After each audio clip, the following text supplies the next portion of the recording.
So நிறைய பேருக்கு dark patches இருக்கும். கழுத்து பகுதியில் இருக்கும், முகப்பகுதியில் இருக்கும், அக்கிள் பகுதியில் இருக்கும், தொடை இடுக்கு பகுதிகளில் வந்து இருக்கும்.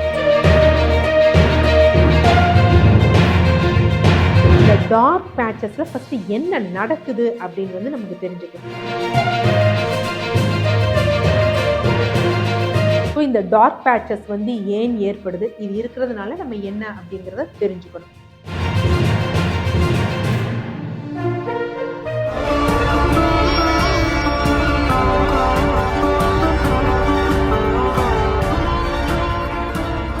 TCH வியூவர்ஸ் அனைவருக்கும் வணக்கம். தொடர்ந்து நமது சேனலுக்கு அளித்து வரும் ஆதரவிற்கு மனமார்ந்த நன்றி.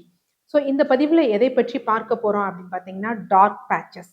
ஸோ நிறைய பேருக்கு டார்க் பேச்சஸ் இருக்கும். கழுத்து பகுதியில் இருக்கும், முகப்பகுதியில் இருக்கும், அக்கிள் பகுதியில் இருக்கும், தொடை இடுக்கு பகுதிகளில் வந்து இருக்கும்.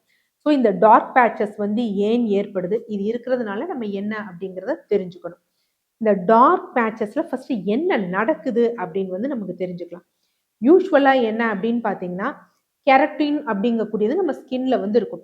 இந்த கெரட்டின் வந்து என்ன ஆகும்னா அந்த கெரட்டினோசைட்ஸ் அப்படிங்கக்கூடிய செல்கள் வந்து டேமேஜ் ஆகி ரொம்ப பயங்கரமா டெபாசிஷன் மேல ஆகி ஒரு கருந்திட்டுகளை போன்று வந்து ஏற்படும்.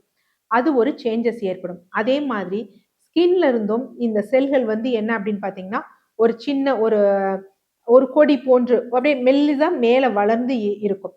ஸோ அதனால என்ன அப்படின்னா பார்ப்பதற்கு நம்ம வெல்வெட்டை தொட்டா எப்படி வலுவழுப்பா இருக்கும், ஸோ அந்த மாதிரி ஒரு வெல்வெட்டி அப்பியரன்ஸ் வந்து இருக்கும். இந்த கருப்பு நிறமா இருக்கிறது மெலனோசைட்ஸ் பெருசா பாதிக்கப்படலை. பட் ஆனா அங்க இருக்கக்கூடிய அந்த கலர் வந்து பாத்தீங்கன்னா ரொம்ப டார்க் கலரா இருக்கும். இதுதான் இதுல இருக்கக்கூடிய மேஜரா இருக்கக்கூடிய சேஞ்சஸ். ஸோ இது ஏன் ஏற்படுது அப்படின்னா மெயின் விஷயம் இப்படி இருந்தாலே அவங்களுக்கு என்ன அப்படின்னா நோய் நிலையில இன்சுலின் ரெசிஸ்டன்ஸ், இன்சுலின் வந்து நம்ம உடம்புல உபயோகப்படுத்தாமல் இருக்கு அப்படின்னு. ஸோ நிறைய பேர் இந்த மாதிரி இருக்கிறவங்கள பார்த்தீங்கன்னா உடல் பருமன் இருக்கும், இல்லை வேற ஏதாவது ஹார்மோனல் டிஸார்டர் இருக்கும், தைராய்டு இருக்கும், இல்லை மெட்டபாலிக் டிஸார்டர் இருக்கும், சுகர் இருக்கும். இந்த மாதிரி இருக்கிறவங்களுக்கு தான் இந்த பிரச்சனைகள் வந்து அதிகமாக இருக்கும்.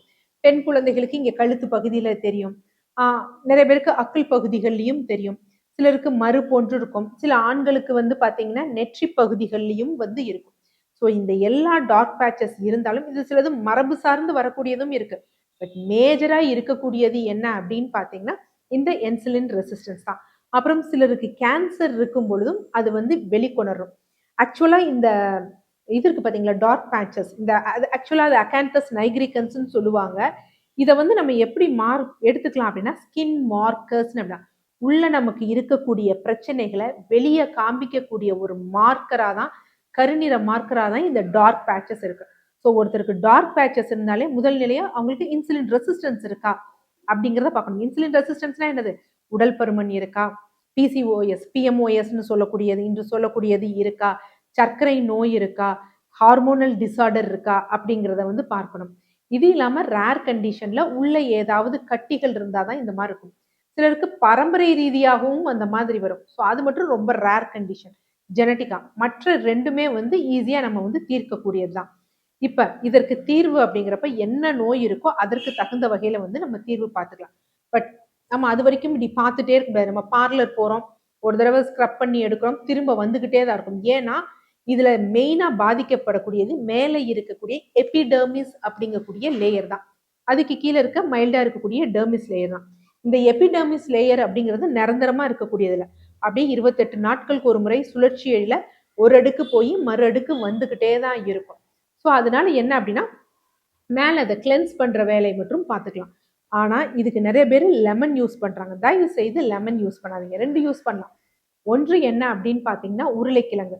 ஸோ உருளைக்கிழங்கு சாறு எடுத்து அப்ளை பண்ணிட்டு இது பண்ணோம்னா அது கொஞ்சமா அதை ஃபேட் அவுட் பண்ணும். நல்லா புரிஞ்சுக்கோங்க, ஃபேட் அவுட் பண்ணும். அதே மாதிரி என்ன அப்படின்னு பார்த்தீங்கன்னா தயிரோ இல்லை யோகர்ட்டோ அதனுடன் கடலை மாவு சேர்ந்து எக்ஸ்டர்னலா அப்ளை பண்ணலாம். அதுவும் ஃபேட் அவுட் தான் பண்ணும். இது ரெண்டும் ஃபேட் அவுட் தான் பண்ணும். அப்ப இது நிரந்தரமாக சரியாகணும் அப்படின்னா நம்ம சொன்ன மாதிரி 70% பேருக்கு இன்சுலின் ரெசிஸ்டன்ஸ் தான். அப்போ உடல் பருமனா இருந்தாங்கன்னா ஆரோக்கியமான வகையில உடல் பருமனை வந்து குறைக்க பார்க்கணும்.